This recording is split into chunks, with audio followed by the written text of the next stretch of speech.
Hello friend, आज का हमारा नया टॉपिक है विश्व की झीलें। तो आज हम विश्व की झीलें पढ़ेंगे और जानेंगे किन महाद्वीप में कौन सी झील पड़ती है।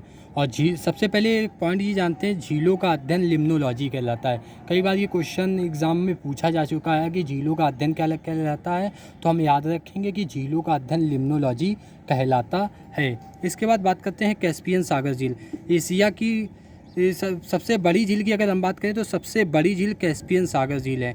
लेकिन बात करें तो ये पूर्ण रूप से एशिया में नहीं स्थित है, ये यूरेशिया वाले भाग में है। कैस्पियन सागर झील की बात करें तो यूरेशिया वाले भाग में स्थित है। तो अगर कैस्पियन सागर को छोड़ दें तो एशिया की सबसे बड़ी झील की बात करेंगे तो हम बैकाल झील की बात करेंगे, एशिया की सबसे बड़ी झील।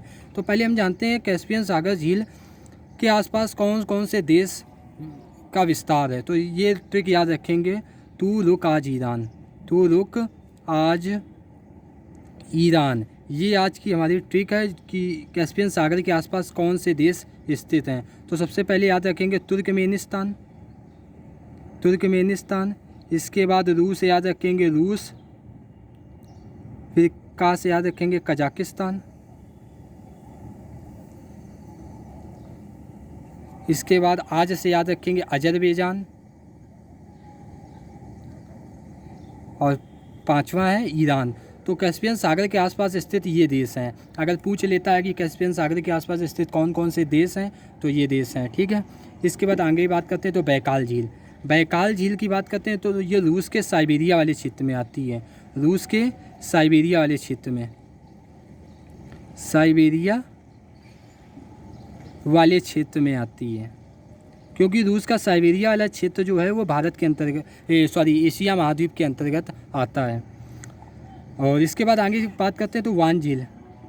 वान झील की, बैकाल झील के बारे में बता दें, सबसे गहरी झील बैकाल झील है। विश्व की अगर सबसे गहरी झील की बात करें तो बैकाल झील है। इसके बाद वान झील की बात करते हैं तो वान झील की जब बात करते हैं तो वान झील टर्की में स्थित है। वान झील कहाँ स्थित है? टर्की में। और सबसे ज़्यादा लवणता अगर किसी झील की है तो सबसे ज़्यादा लवणता वाली झील वान झील है। 330% सबसे ज़्यादा इसकी लवणता है, ठीक है। तो सबसे ज़्यादा लवणता के बारे में बात करेंगे तो विश्व में सबसे ज़्यादा लवणता वाली झील की बात करेंगे तो वान झील है, और ये टर्की में स्थित है। इसको याद कैसे करेंगे? ट्रिक के माध्यम से। तो वान से याद रखेंगे हम सेन वान, और सेन वान ड्रिंक करता था। ड्रिंक आदमी, जो आदमी ड्रिंक करता है तो हम क्या कहते हैं उसको? ठरकी है, ठरकी है। तो वान से याद रखेंगे सेन वान, और वान सेन वान कैसा है? ठरकी है, तो टर्की, ठीक है। इसके बाद अरल सागर झील। अरल सागर झील का नाम सुनते ही हम क्या करेंगे? ए बराबर के यू लिख देंगे, ए बराबर के यू याद आना चाहिए। अरल सागर मतलब ए का मतलब अरल सागर, और के यू, के से है कजाकिस्तान, और यू से है उज्बेकिस्तान। इसका विस्तार दो देशों में है, कजाकिस्तान में और उज्बेकिस्तान में। अरल सागर झील भी एशिया के अंतर्गत ही आती है। इसके बाद दो झील हैं, लोपनोर झील और फाइव फ्लावर झील। ये पूर्ण रूप से चीन में स्थित है। ये कहाँ स्थित है? तो ये चीन में स्थित है। ये आपको याद रखना है, लोपनोर झील और फाइव फ्लावर झील, ये दोनों झीलें चीन में हैं। इसके बाद देवताल झील की बात करें तो ये भारत में स्थित है, और भारत की सबसे ऊंची झील है। भारत की सबसे ऊंची झील कौन सी है? देवताल झील है। तो देवताल झील की बात करें तो ये भारत में स्थित है और भारत की सबसे ऊंची झील है। इसके बाद मत्स्य सागर की बात करेंगे तो एम बराबर आई जे याद आना चाहिए, एम बराबर आई जे। मत्स्य सागर झील की बात करते हैं तो मत्स्य सागर का झील का विस्तार कहाँ है? एम बराबर आई जे। आई का मतलब है इजराइल, और जे का मतलब है जॉर्डन। इजराइल और जॉर्डन में इसका विस्तार है। कभी कभी पूछ लेता है कि मत्स्य सागर झील के आसपास किन दो देशों का विस्तार है, तो इस प्रकार से याद रखेंगे। इसके बाद अफ्रीका के झीलों की बात करेंगे तो विक्टोरिया झील को हम याद रखेंगे, क्योंकि सब जानते होंगे विक्टोरिया झील से नील नदी निकली है। विश्व की सबसे बड़ी नदी तो नील नदी है, जो कहाँ निकली है? विक्टोरिया झील से, याद रखेंगे। तो विक्टोरिया झील की बात करें तो विक्टोरिया झील एक तकिया में सीमित है, ये तकिया में सीमित है। विक्टोरिया झील किसके अंतर्गत आती है? तकिया के अंतर्गत आती है। तो इसको ता से याद रखेंगे तंजानिया, का से याद रखेंगे केन्या, या से याद रखेंगे युगांडा। तंजानिया, केन्या, युगांडा, इसका विस्तार इन तीन देशों में है। इसके बाद टंगनिका की बात करेंगे। टंगनिका मतलब टी बराबर JCB याद रखेंगे, टी बराबर JCB। तो टी से याद रखेंगे टंगनिका भी होता है, और टी से होता है तंजानिया भी।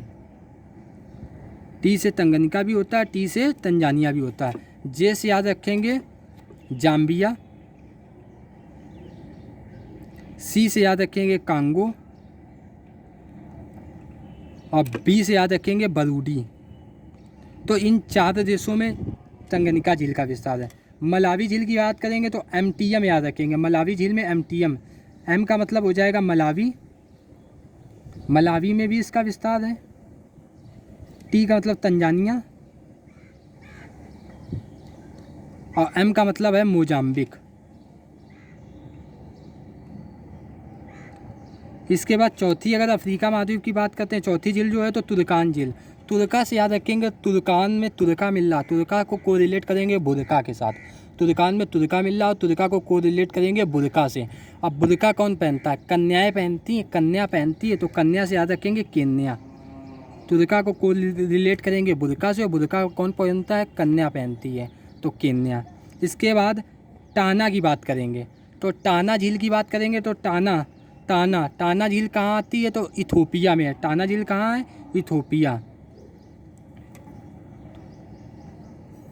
इथोपिया में है। हॉर्न ऑफ अफ्रीका के, अफ्रीका में जब हम हॉर्न ऑफ अफ्रीका की बात करते हैं, अफ्रीका के सींग की बात करते हैं, तो उसका हम साइज देखते हैं, सोमालिया, इथोपिया, जिब्ती।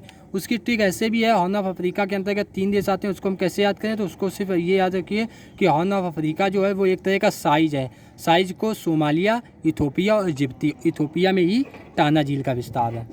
और बात बता दें, टाना झील से ही ब्लू नील निकलती है और विक्टोरिया झील से श्वेत नील निकलती है। जब ये दोनों जलधाराएं सूडान की राजधानी खार्तूम में मिलती हैं, तब जाके किसका निर्माण होता है? नील नदी का निर्माण होता है। तो नील नदी 2 जलधाराओं से बनी है, एक तो श्वेत नील से और एक ब्लू नील से। तो श्वेत नील कहाँ निकलती है? विक्टोरिया झील से निकलती है। और ब्लू नील की बात करें तो ब्लू नील कहाँ निकलती है? तो इथोपिया की टाना झील से निकलती है। तो ये थी हमारी अफ्रीका महाद्वीप की झीलें। इसके बाद हम बात करते हैं यूरोप महाद्वीप की। तो यूरोप महाद्वीप में एक झील है लादोगा झील। अब लादोगा झील कहाँ है? तो ये फिनलैंड में है। अब हम इसको कैसे याद करेंगे? इसको याद करने की ट्रिक है ला दोगा। क्या ला दोगे? एक फ्रेंड ने दूसरे से पूछा ला दोगे, क्या ला दोगे? तो वो कहता है पेन ला दोगे। पेन को कोरिलेट करेंगे फिन से, पिन ला दोगे, तो पिन को फिन से, तो फिनलैंड में है। इसके बाद बताते हैं फिनलैंड को झीलों की वाटिका कहा जाता है। फिनलैंड को झीलों की वाटिका कहा जाता है और फिनलैंड को झीलों का देश भी कहा जाता है, क्योंकि सबसे ज़्यादा झीलें यहीं पर हैं। लगभग 1,28,000 के आसपास झीलें यहाँ पर स्थित हैं। इसके बाद उत्तरी अमेरिका महाद्वीप की बात करते हैं।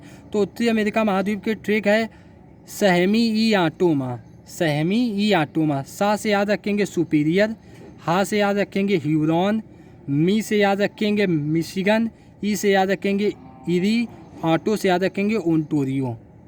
तो सहमी ई आटो में ये हमारी ट्रिक है। सा से याद रखेंगे सुपीरियर, हा से याद रखेंगे ह्यूरॉन, मी से याद रखेंगे मिशिगन, ई से याद रखेंगे इरी और आटो से याद रखेंगे ओंटारियो। अगर हम उत्तरी अमेरिका महाद्वीप की सबसे बड़ी झील और सबसे मीठे पानी की झील की बात करें तो विश्व की सबसे मीठे पानी की झील कौन सी है? सुपीरियर झील है। सुपीरियर झील विश्व की सबसे मीठे पानी अर्थात ताज़े पानी की झील है। और द ग्रेट लेक के अंतर्गत ये 5 झील आती हैं, जो यूएसए और कनाडा के क्षेत्र के बीच में स्थित हैं। यूएसए और कनाडा के अगर बात करें 49 डिग्री अक्षांश रेखा को यूएसए और कनाडा का विभाजन बिंदु माना जाता है। तो Huron, Michigan, eri, Ontario. Michigan की बात करें, मिशिगन पूर्ण रूप से यूएसए के अंतर्गत आती है, जबकि सुपीरियर, ह्यूरॉन, इरी, ओंटारियो ये कनाडा में आती हैं। कनाडा और यूएसए के सीमा पर आती हैं। और एक बात बता दें, इरी और ओंटारियो के बीच नियाग्रा जलप्रपात स्थित है। जैसे अपने छत्तीसगढ़ में स्थित चित्रकूट जलप्रपात को नियाग्रा जलप्रपात की संज्ञा दी गई है, तो वो इन्हीं दोनों के बीच जो नियाग्रा जलप्रपात बना है उसकी सुंदरता को देखकर ही छत्तीसगढ़ में स्थित चित्रकूट जलप्रपात को भी नियाग्रा जलप्रपात की संज्ञा दी गई है। इसके बाद बात करते हैं तो दक्षिणी अमेरिका महाद्वीप की। जब दक्षिणी अमेरिका महाद्वीप में आते हैं तो हमें याद रखेंगे टिटीकाका झील। टिटीकाका, एक जो काका जो है जो टीटी बन गए हैं, काका जो थे वो टीटी बन गए हैं, रेलवे में टीटी बन गए हैं। टीटी बनने के बाद वो कहाँ पहुँचे? पब पहुँचे।